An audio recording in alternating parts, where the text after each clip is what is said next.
Vous êtes très inquiet en ce moment, Dominique Tricot. Oui. Est-ce que vous m'entendez? Oui, je suis très inquiet. Votre client ne s'est donc pas présenté ce matin à l'audience pour laquelle il devait être jugé? Non, il a laissé des lettres dont je vais vous lire un extrait. On ne peut laisser la chasse systématique aux politiques se dérouler normalement, quotidiennement.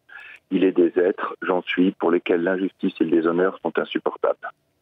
Dominique Tricot, quand on entend le ton de ces lettres, vous pensez que Jean Germain a pu vouloir se suicider à force d'être mis en cause dans cette affaire? Écoutez, excusez-moi, mais je suis un peu bouleversé. Je pense la même chose que vous. Il allait comment, Jean Germain, Dominique Tricot? Écoutez, à la fois, c'est un homme qui est profondément confiant dans les institutions de la République. Et en même temps, il avait le sentiment, depuis le début de cette affaire, d'une tentative de mise à mort politique. Et finalement, c'est une mise à mort qui peut-être n'a pas été que politique. C'est quelqu'un qui s'est battu pour la France, qui s'est battu pour la Touraine toute sa vie. Il me disait que jamais dans sa famille, quelqu'un n'avait comparu devant un tribunal correctionnel. Et il vivait comme une scandaleuse injustice qu'un tissu dragot puisse l'y conduire. Il faut qu'on revienne sur cette affaire, Dominique Tricot. Déjà, si on dit les mariages chinois, c'est parce que des touristes étaient invités par la mairie pour doper, en fait, le tourisme et l'activité économique de la région. Qu'est-ce qu'on lui reproche exactement? Ce qu'on lui reproche, c'est d'avoir su qu'une société qui organisait les mariages chinois était dirigée de fait par une collaboratrice de la mairie. Et lui-même, il y avait des grosses sommes en jeu autour de ces mariages, mais lui n'en a pas vu la couleur. Écoutez, l'enjeu de ces mariages chinois et plus généralement de toute la coopération entre la Touraine et la Chine représente moins de 0,5% du budget de la ville.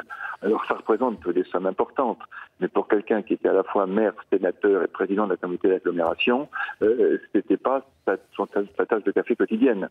Il gérait un projet politique, il a donné une impulsion qui a donné des résultats formidables qui sont encensés même par ses adversaires. On ne lui demande pas de gérer l'économie quotidienne du contrat.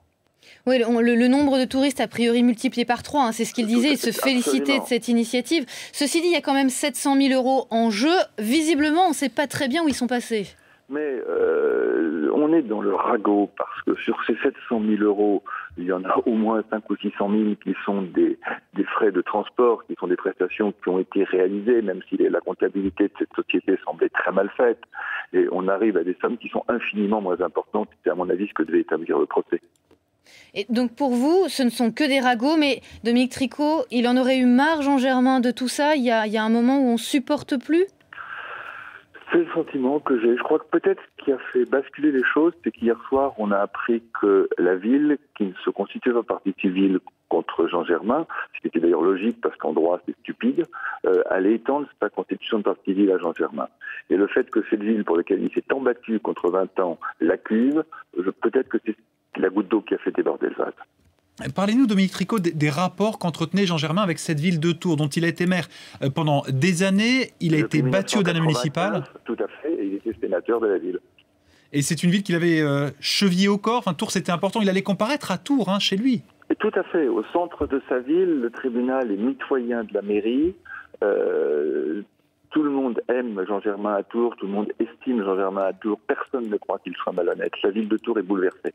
Est-ce que vous diriez qu'il s'est fait avoir, en fait, notamment par son ex-collaboratrice, celle qui a organisé ces mariages? J'aime mieux son expression. Il disait que, comme beaucoup d'autres, comme les responsables de la trésorerie qui ont payé certaines factures, il a manqué de discernement, certainement. Dominique Tricot, qu'est-ce qui se passe maintenant pour vous? Vous attendez un signe de Jean Germain?